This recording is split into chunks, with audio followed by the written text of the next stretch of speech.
Hello, I'm Fiona from ClareLogic. We're technology experts. We are a managed service provider, or MSP, which basically means we become your company's IT department.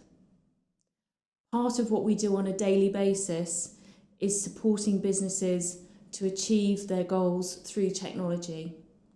A lot of what we do is business strategy.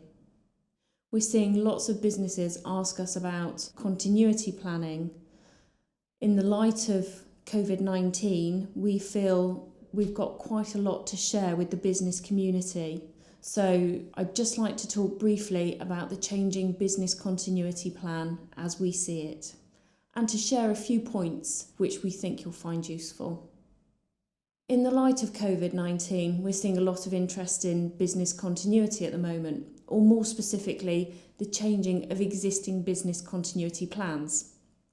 More often than not, businesses will concentrate their business continuity plan on getting key departments or personnel to work in an extraordinary situation. So, for example, a business with 100 people may pre-select 10 key team members to be able to work in an emergency. However, with the risk of COVID-19, organisations are now looking to have the option to mobilise their entire workforce. Major IT changes can take time. Making changes quickly can be tricky and also risky. I hope you find some of these ideas useful. Let's start by keeping security in sharp focus. When you need to act quickly, it can be tempting to take shortcuts to provide your staff with what they need to work. But really our message is not to cut corners. When making any changes to enable remote working, even if it's temporary, it's important to retain the security and integrity of your IT infrastructure. Remember that cyber criminals will be looking to leverage the current climate, and this could take many routes. For example, finding weak links in remote access for your staff, or your team receiving fake COVID-19 email alerts enticing you to click on a link for the latest updates. It's easy to assume that staff will be happy to work from home and to use their own personal devices to connect. But the truth may be different. Installing work-based software onto personal computers isn't always simple. Not only can it bring major risks to the business, it may massively increase the IT overhead required, as staff members' personal computer devices may not be that well looked after. Additionally, much of the work-based or business software has device management functions. Are you happy for your staff that their personal devices might be managed at work? Another point, especially if many people are working from home, is how well will workers be connected. Some will have broadband at home with decent Wi-Fi. Other team members may rely on 4G. Do any of your staff members have bandwidth limitations or data caps? This could affect your team's experience. Systems may seem very slow or could stop working altogether when data usage caps are reached. How do you raise these caps? Do staff know if they can claim for this? They're all things that you need to bear in mind. Once you're happy that everybody's working remotely and safely, what are the best tools? Because you're not going to be able to continue to work in the same way. When workers are in different locations, being able to easily communicate and collaborate is key.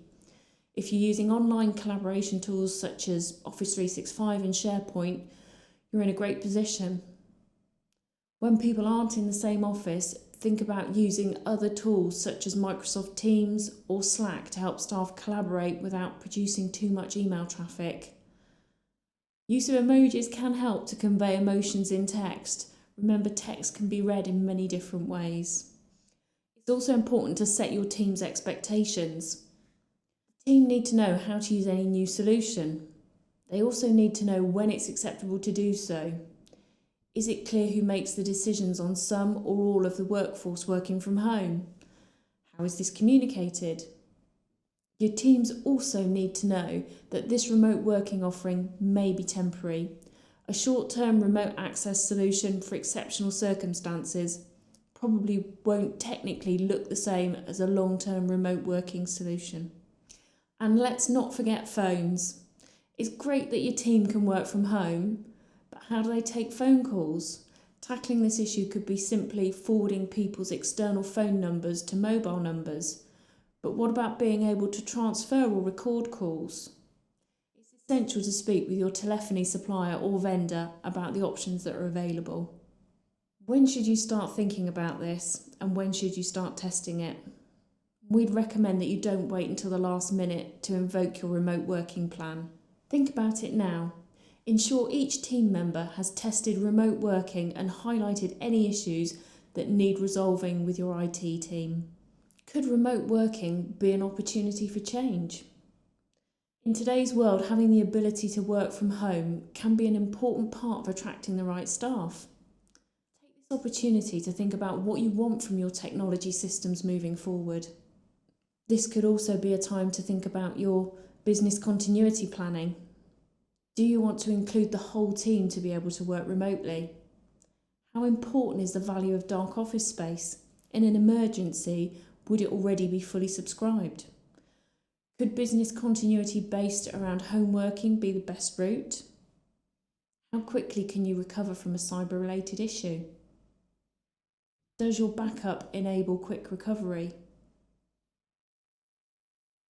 That was a very brief synopsis of some things to think about. If it's raised any questions, please feel free to email us at questions@clarelogic.net.